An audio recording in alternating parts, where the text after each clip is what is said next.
We start today's SmackDown with three people whose egos are easily bruised and a man who's just itching for a fight if you look at him the wrong way. Which actually also kind of covers Drew McIntyre in the middle of that Venn diagram, thinking about it. But it's a impromptu tag match following last week's encounters with Carmelo Hayes and The Miz respectively for Drew McIntyre and the Viper Randy Orton. Both triumphing over their opponents on last week's show.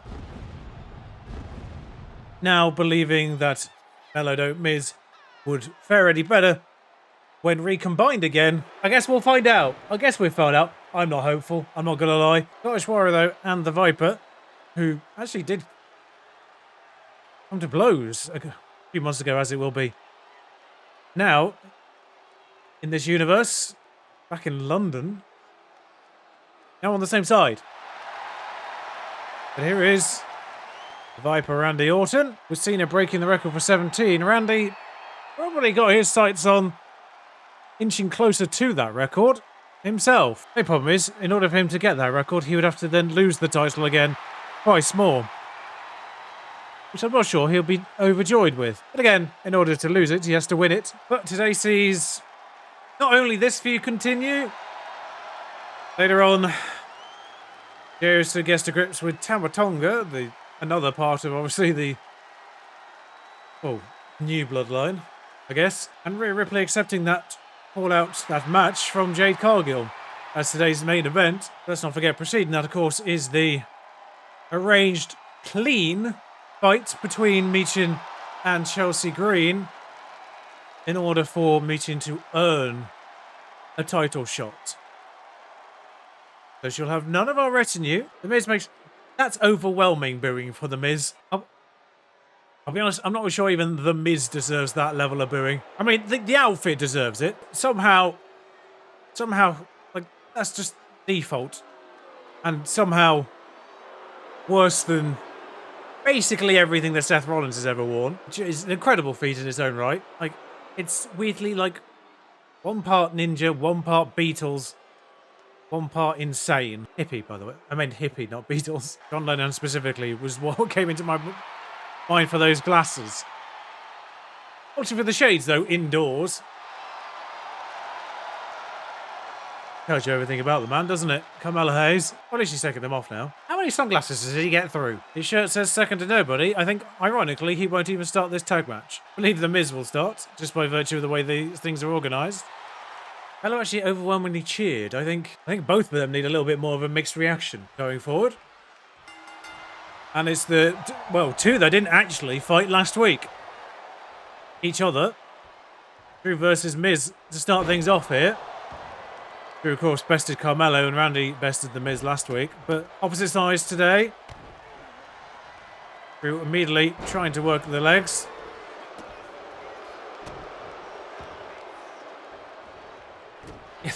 The overwhelming booing for The Miz might get a tad distracting, I'm not going to lie. As soon as he puts any glove or hand on Drew, just immediately the crowd's turned on him. Nobody meaner than Tamina.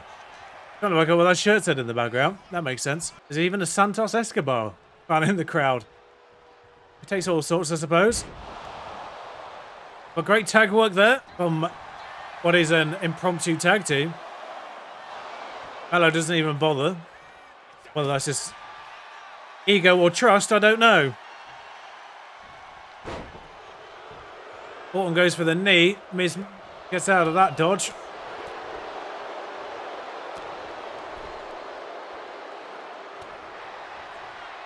But it's a little bit of a rally from The Miz. Randy kind of gets back into things.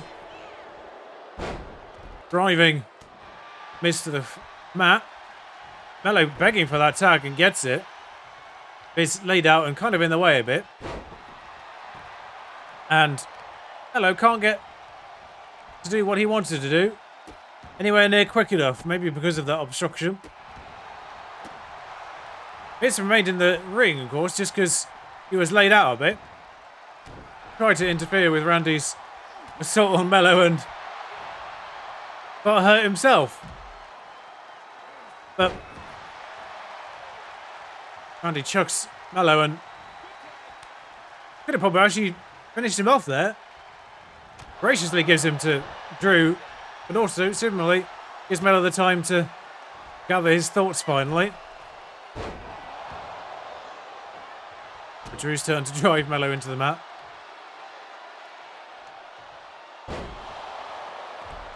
Not once but twice.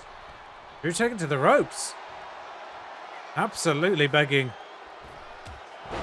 Oh, is a flying Glasgow kiss? Does that count as the Glasgow kiss? It's a headbutt anyway. Like, almost spear in a way, but more Glasgow kiss than spear. I'll grant you that. Anyway. Oh, his face being driven into the padded turnbuckles. And now here's rear end taking the brunt of that blow. Working Melo from top to bottom. Quite literally. Hauling Melo up, but Melo finally back to his senses again. Feels like Carmelo's been on the receiving end of a hell of a lot of punishment. But he's thrown Randy into their own corner and finally brings the Miz back in. Gets some respite. And a little bit of double team action on Randy in the process. But as soon as Miz gets one punch in, the crowd's instantly booing him louder than Charlotte Flair somehow. I'm not sure he deserves. Miz's turn to be positioned. And, well, from up on high, this is going to be painful. Randy's... I was distracted by Randy there. Oh, the ref got accidentally... I was so distracted in all that, I didn't even notice the ref got laid out. Drew was calling for the Claymore, and with the ref laid out, Melo got a cheap shot on the back of Drew to interrupt that.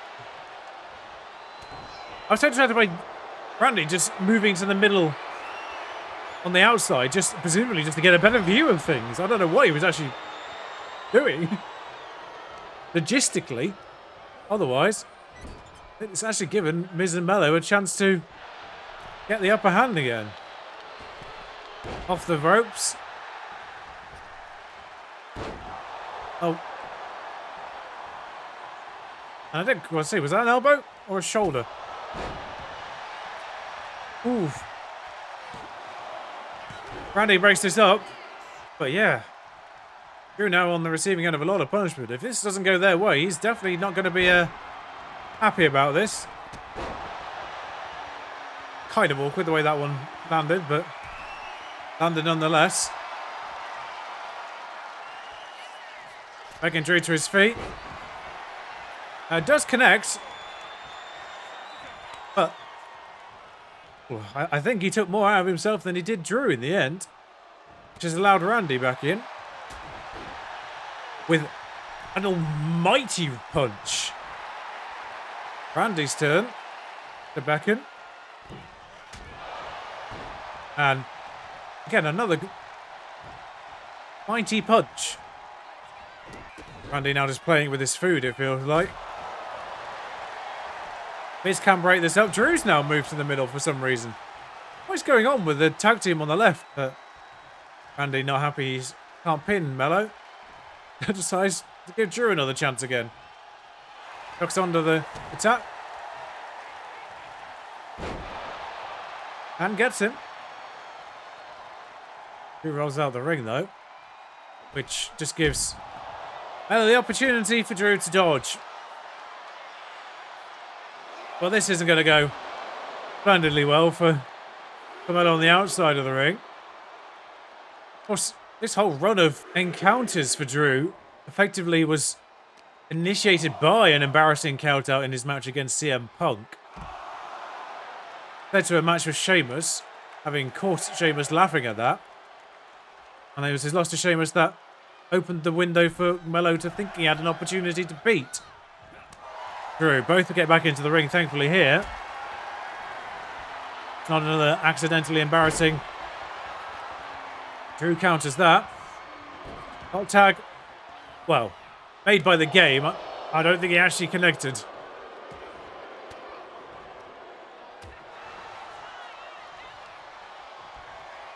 But Drew, distracted by Melo here, does at least break out of whatever the Miz was dragging him over for.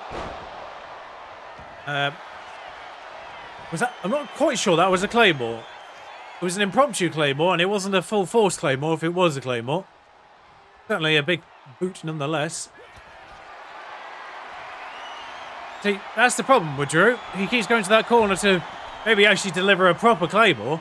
But, of course, the corner where Melo's waiting. And Melo doesn't play fair. He's also now very confused, it seems like. Count immediately reset by the Miz exiting. Delayed attack there. Slightly. Throws Drew back in, though. Not letting this one go to another count out. Might go count out if the Miz can't work out actually get in the ring. He does. Big right hook. And Drew's had enough for now. Orton tag back in. Miz primed and ready for an RKO. Counters it. Doesn't counter that. Ooh. Gets out of the way of the boot. Off the ropes. Miz actually wise to a lot of Randy's attempts here. Huge right wrist though that time. Into the corner he goes. Tag, double team. Time. Drew slamming both hands onto Miz's arm. He's looking incredibly worse for wear here. Huge shot comes in. Neither Drew or Randy really got a proper RKO or Claymore off there. There was a kind of a half Claymore halfway through that match, but that's as far as it went, and that's the closest to a draping DDT Randy got as well. Bouncing him off the ropes rather than DDTing him there. Up on the top rope here. This was a hefty attack that the Miz took there. Randy repositioned himself, of course, again. Seeing a lot of the double team action here. Miz holding on Drew to allow a big boot from Carmelo on that one. Taking the knees to the chin to Drew there. That was close. Randy broke that one up. That probably was Drew out. Otherwise. But maybe, well, obviously Miz plenty of years of experience, but Carmelo a little bit newer to the game. A little bit of experience from Randy and Drew perhaps shining through. Even as an impromptu tag team. That arm just taking a bit of hurt. While still reeling from that. Gets the boot in. And the drive in. And drops the Miz. With Melo seemingly probably unable or unwilling to break that up. A strangely hyped Drew McIntyre. It seems that Tiffany Stratton is flattered by all the tension she's getting, even drawing Rhea Ripley to SmackDown just to fight her little title. But of course she's still confident that Tiffy time will continue. Perhaps slightly delusional, but nonetheless, Tiffy is adamant that Tiffy time will continue despite the increasing pressure and the growing list of competitors gunning for her title. Well, of course, Tiffany Stratton has plenty of individuals lining themselves up for an opportunity for her title now, with Jade and Rhea going one-on-one later tonight, just not as a number one contender, but to position themselves as a potential number one contender. Just trying to sort out that pecking order again. Bit late for a title match there, maybe for Saturday night's main event. Coming quite literally tomorrow, quote unquote. For video purposes, it'll be in a few days' time.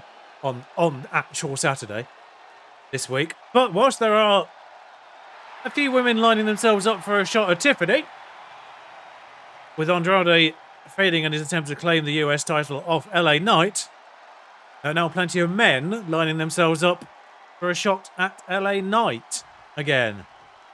As fresh to SmackDown-ish, Sheamus. Admittedly, he's already taken on Jacob Fatu and Drew McIntyre. Trial by fire on his return to SmackDown. Now, trial by shadow, perhaps. A little bit more. And Shinsuke Nakamura lines himself up in an attempt to reclaim the US title that he lost to LA Knight, of course. These two men trying to position themselves into an becoming #1 contenders again. But plenty of people still being vocal about wanting their shot. Carmelo, of course, despite losing the original #1 contender fight to Andrade, was vocal recently in wanting that shot. Despite losing that. These two now entering that picture. Of course, Jacob Fatu around. Always around. Also, just to break the veil, I didn't know who LA Knight was going to be fighting at WrestleMania. That has now become Jacob Fatu. LA Knight had only just claimed the title back, I think, when we were starting planning out storylines for this. Just for the sake of making things easier for myself, I kept LA Knight retaining that. Truthfully, I think he might retain it. Anyway, I think the whole situation with Jacob Fatu and Solo Sikoa might be their downfall somehow in that fight.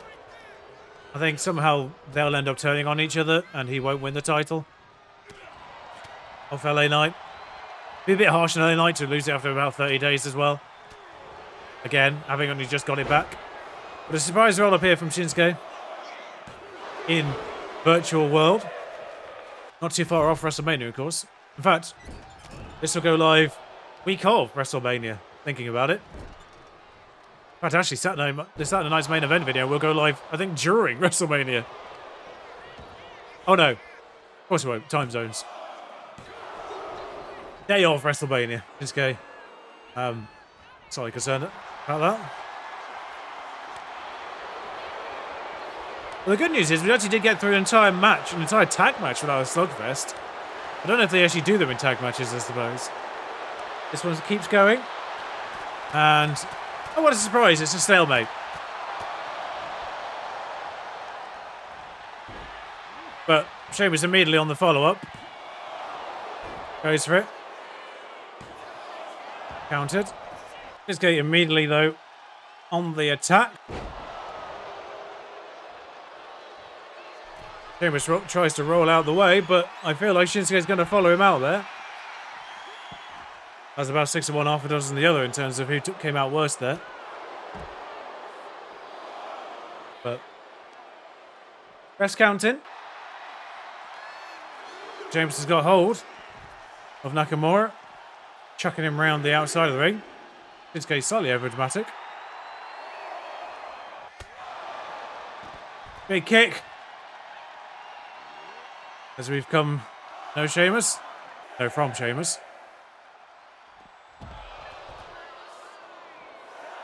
This has got to 7. I'm slightly concerned. Can they work out how to get them back in? Yes. Got to 8, and I was slightly worried it was going to go to 9, and Shinsuke was going to be stuck on the outside, having thrown Sheamus inside. But immediately goes for a submission, and immediately out of the submission comes. There's a lovely bro kick.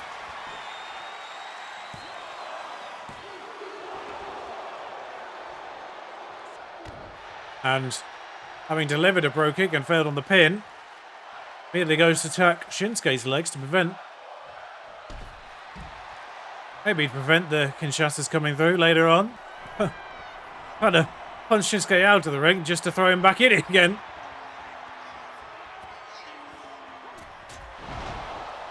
Flying shoulder, I think that was what connected in the end. Huge slam. Sheamus ready to fly again. This time, I think flying elbow was an awkward angle. I couldn't see what connected. I think it was a flying elbow. Followed by another driver this time, I think. And this portion of the match is all Sheamus. Nakamura's got to lead, but he's also got to wake up a little bit here. Perhaps this is the moment. Not quite. Sheamus steps back in again, but... we come to blows again. This time the ref is blocking the way quite a lot.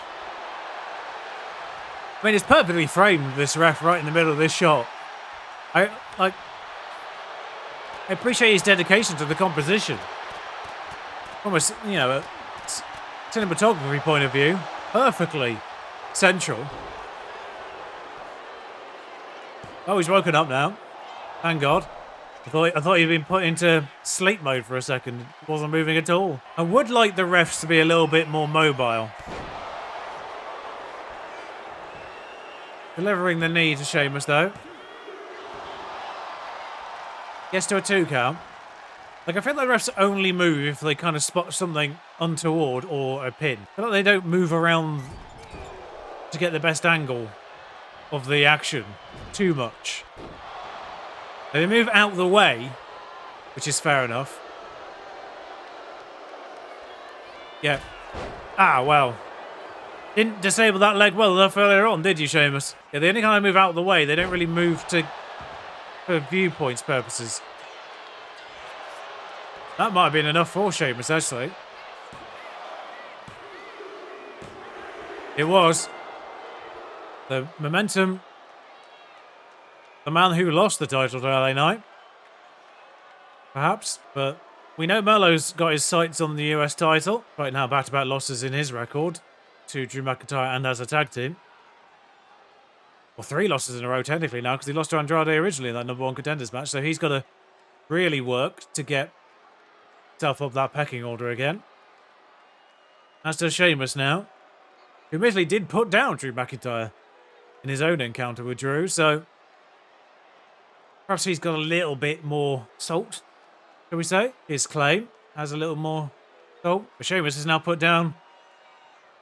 being put down by Shinsuke. So Shinsuke beat Sheamus, Sheamus beat Drew, Drew beat Carmelo. Not that Drew's necessarily in the US title picture, but just in that kind of chain of individuals. It's now 4 strong. Shinsuke on top here. Someone would have been happy with that Drew McIntyre match down there. I think I just saw him. And then someone directly behind him there, Shinsuke. I think I spotted a Drew McIntyre fan at the start of Shinsuke celebrations there, and then a Shinsuke fan directly behind him at the end of them. Perfectly positioned. Watch their man win that one. But Tama Tonga in rare singles action. I'm just going to say, by the way, I can't remember if I read that Tonga Loa's return was a little bit delayed. I can't remember what the timeline is on his return. I've tried to line them up about right with the predictions. Hence what happened on Raw last time out, if you saw it. I'm not going to spoil it. But I feel like Tonga Loa might be around about this point in the calendar. Seems like he's been ruled out of WrestleMania anyway, so. Singles action for Tama Tonga for now. Yeah, and all that. I'm not even going to attempt to do that properly. For 2 Lus this week, though. And Sokoa Lus as well, whilst I wait to see what happens with them. Truth be told, I am fully, like I say, I'm fully expecting a split between Fatu and Solo Sokoa. So just hedging my bets on that one for now. As this MyUniverse develops. If there is a split, I fully expect Solo Sokoa to run and hide for another month like he did when he lost to Roman Reigns at the start of the year. I feel like WWE don't really know what they're doing with him at this point. But we now get to see the new and updated, but still massively wrong Jey Uso entrance. As the crowd now... It's embarrassing, really, isn't it? Like, the crowd are somehow now worse than Michael Cole at yeeting. So weirdly, the camera pop-up things pop. I can't get rid of that, by the way. I just can't get rid of it. Popped up again, though, there. But as I've said many times on the Raw side of things, because obviously that's where the title is, I now fully expect Jey Uso to win the title off Gunther. When we started this, MyUniverse, I didn't think that was going to be the case. But as that storyline's developed, and by God, they've done a great job of actually making that one interesting. Now, I mean, poor Jimmy, but that was the cost of making that storyline exciting. I fully expect him to be World Heavyweight Champion coming out of WrestleMania now, but Later pivot, obviously.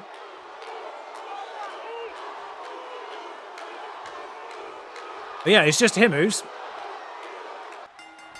We get things underway between Jey with an immediate leap out of the gates there. Jey immediately on the front foot. Or hand, I guess now. So it's not normally the hands and arms of Jey that are the dangerous part, is it? It's that super kick you gotta watch out for. Speaking of, more of a knee that time. Get to go full boot. But hardly doing anything except kicking Tama Tonga at this point. Well, I mean, Tama Tonga taking a play out of the Randy Orton playbook there. Watched that match earlier on, immediately puts Jey open. And is the first to actually deliver boots to the opponent in this matchup. Countered, but countered back again. Positions Jey. No. Sorry, I thought he was about to drape Jey over the corner, but nope.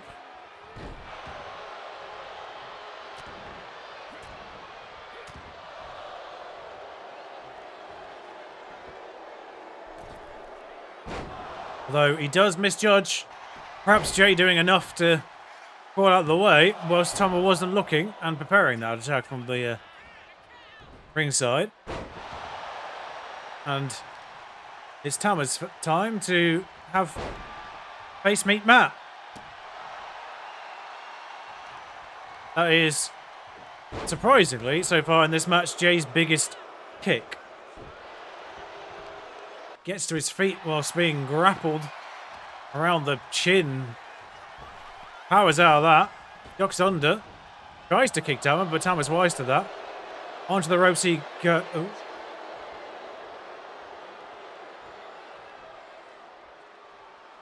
Well. Did wonder how long this would take. And whilst distracted by Damian Priest, Jey has an opportunity. Tama does kick out of that.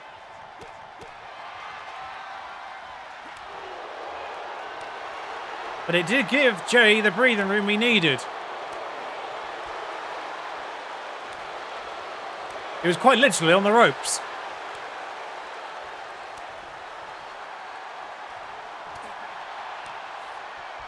But Priest and Uso, of course, from their time on Raw,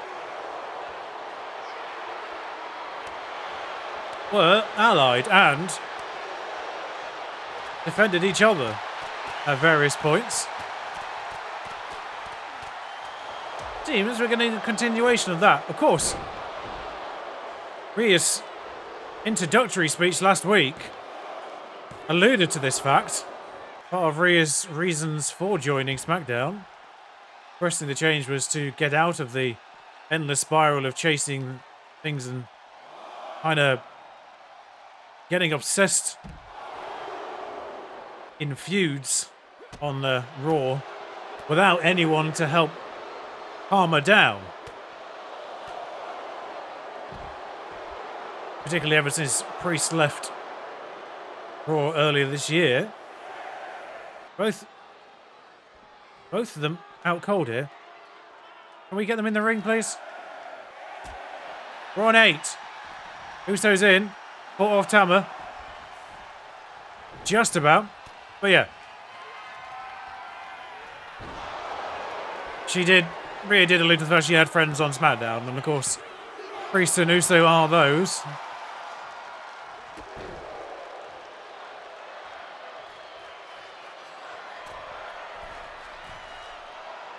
I say, Priest's destruction hasn't necessarily worked out here. But he does get the kick off. Perhaps Tama did have one eye on Priest as he was setting things up there. Not enough yet. And Uso finally returns the favour. Both of them now bleeding from the same temple, effectively. I guess another kick-off.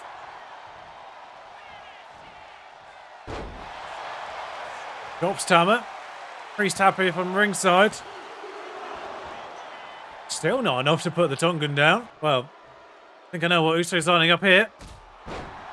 I think he landed it. It didn't seem clean. Seems a bit far for an Uso splash, but manages it. Takes a second to consider doing the pin, but does go for the pin. Still not enough. Priest, can you do something here? Uso needs help, apparently, with Tama Tonga. Oh, goes for a unconventional. Uso counters. Splashing again, are we? We are indeed. Absolutely winding Tama Tonga there. You can see him curl up. Might be enough this time round, and is indeed. Well, wasn't much help from a friend, but with a little help from a friend. Oh, someone was watching Randy Orton. We didn't get one from Randy Orton, but we got one from Tama Tonga. Unbelievable. But yeah, Tama Tonga got the upper hand in this. Oh, this is actually already after Priest came out. For some reason, we don't see that highlight. But yeah, Tama Tonga was starting to get the advantage there when Priest came to join. Gave Jade that breathing room. Tama did get back on top of things, though. And I did fear that despite Priest's arrival, Uso might have still lost this match. But both of them going all out. Both of them showing plenty of resilience. Yeah, that seemed a bit clumsy, that one. That splash not enough. See here again, following roll up. Not enough similarly the other way around. But this splash finally was enough.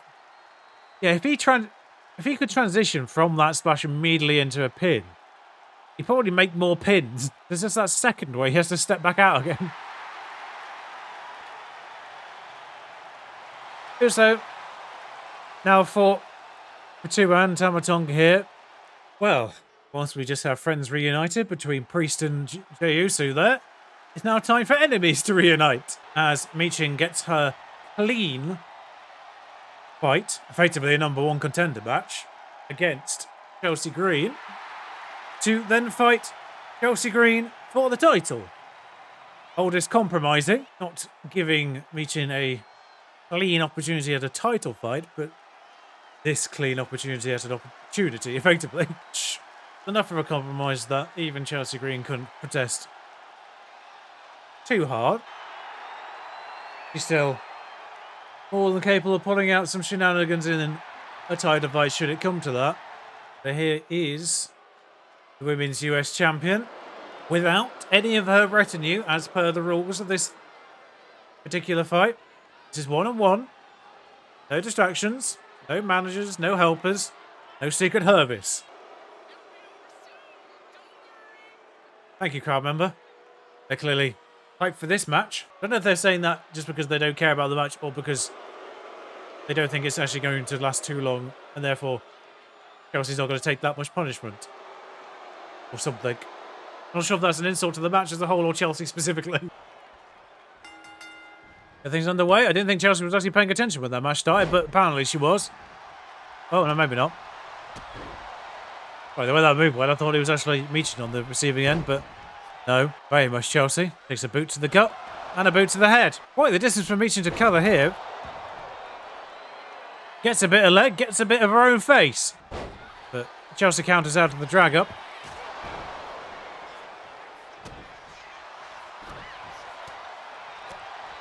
Series of punches landing there.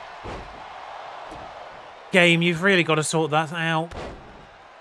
Really got to sort that out. Like, it's embarrassing how many times they just miss of their own regard. It's not even the opponent getting out of the way. They're just using cheap kicks at this point. I think maybe the game got a bit stuck. Gets her in a, well, I don't say submission hold, but easily out of it. Boot to face. Absolutely misjudges the follow-up. Oh, and slugfest. I don't know if I can turn the frequency of these down any further, but I'll try. Off we go.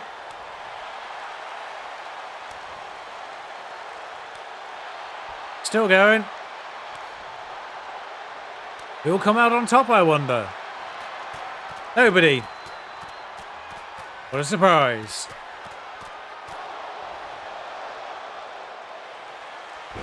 Oh, that's interesting. Pin attempt.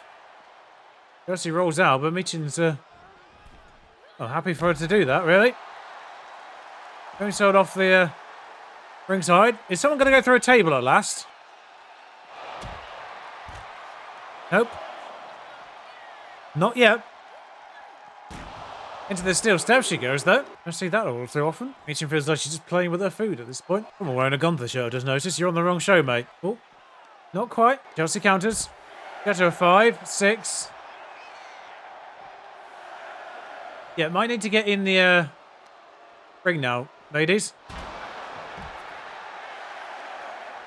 Might need to get back in the ring now, ladies. Well, that's one way to get your title shot. Ironically, Chelsea did get actually counted out recently in real life, didn't she? But yeah, as soon as this match went outside the ring, Michin had it covered. Of course, a master of street fights is Michin, so effectively turned that into as much of a street fight as she could, using the steel stairs to her advantage and so on. And off the back of that victory for Michin, Nick Aldis is wasting no time in setting out the conditions for Michin's title opportunity on Chelsea Green.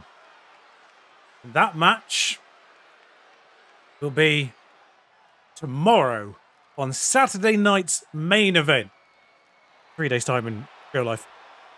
Chelsea is not going to be happy with this one, but that's the rules Nick Aldis has decided. She got her clean fight as Michin compromised. That happened, and now Chelsea's got to eat that defeat by backing up in defending her title. Welcome to Rhea's first match on SmackDown. On the blue brand, having made the transfer from Raw, as I mentioned earlier, the Jey Uso match to get away from the toxicity that she was finding herself constantly stuck in. Still actually referencing Terror Twins on the back of her jacket in the game. Damian Priest, the other half of that. But immediately on her announcement, saying that she's aiming at Tiffany's title, met with an immediate opposing force. And it's that force that she'll meet in the ring right here, right now. The form of Jade Cargill. And here is the other half of that powerhouse equation. Both of them are effectively just getting out of destructive feuds in their own regard. Both can now focus on their own title ambitions again. Although, admittedly, Rhea's did include a title shot at Backlash, but that was the end of that. Moves over here, immediately sets her sights on main title here. Met with Jade Cargill. Tiffany Stratton is all of a sudden surrounded by a lot of powerful enemies. None of them are specifically feuded with her as such, but she's got to contend with all of them, potentially, at some point, if she wants to hold on to that title. Every time's just got a lot less certain.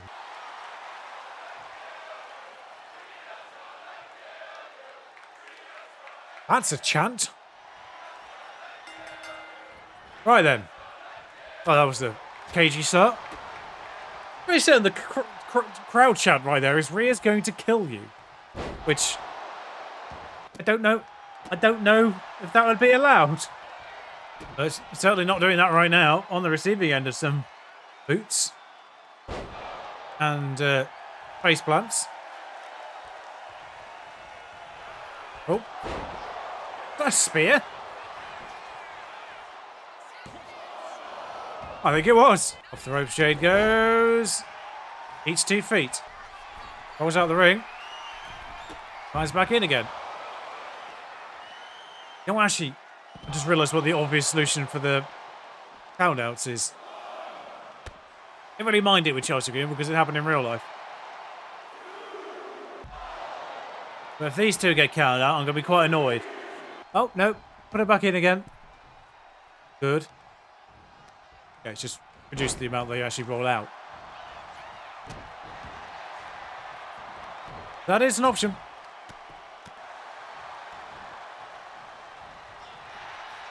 What is actually quite interesting, though, is this they come to grips in the middle of the ring here is obviously something with the recent 1.07 patch has triggered some of the settings to actually be reflected in my universe where they weren't before. Like, the camera cutaways obviously weren't being reflected as a setting in my universe before, because they've suddenly just become a lot more frequent since the new patch. And I did up their frequency, I think, in the settings. So, speak of the devil. So I'm curious to know which settings were and weren't actually being reflected when they were changed. And if we were having some placebo. Went for the pump kick there and failed. Lifted on high.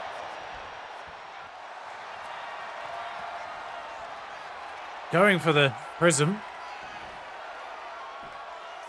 Bit early maybe for Jade? Yeah. Well, I think actually Rhea just left that one alone, realising that Jade perhaps wasn't going to counter that.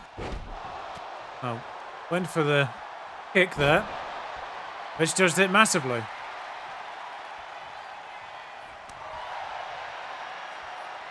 Well, perhaps slightly. See, I don't mind it in this match, but perhaps unsurprisingly, this has gone into a slugfest. With the strongest women on the card, it was practically inevitable. Still going though. I mean, if there's ever going to be a stalemate in a slugfest, it was this matchup. Two very evenly matched competitors. The rare occasion where their size and strength isn't an advantage. But of course here, it isn't. And I think actually it's a very rare occasion where Rhea isn't the bigger of the two competitors. She's actually smaller than Jade. You don't see very often in a matchup involving Rhea Ripley. But actually entering this SmackDown division where the recent contenders for the WWE Women's title were Nia Jax and Charlotte Flair. So might actually be the smallest contender out of the four kind of in the running. Jay's ready. Moving from Raw because it was getting a bit toxic. Might have just gone a little bit out of the frying pan into the fire here, or into the storm, we should say, perhaps. As she gets jaded. Jade's out of time with the count there, but only goes to a 2 anyway. And immediately, in her first match here, she's made to bleed, is Rhea Ripley. Yeah, this gets me every time. Every time they position, the opponent actually just gets up straight away. They never get to do whatever they were planning to do. Hooked across the ring, though. Where's Rhea going? Fascinating camera angle there for that. Gets Rhea again, though. I don't think we've had a riptide. Right, a prism trap. But Jade again, not in time for the count. Or in both of these tanks, it seems. I mean, she's got long legs, Jade. Oh, actually lands it.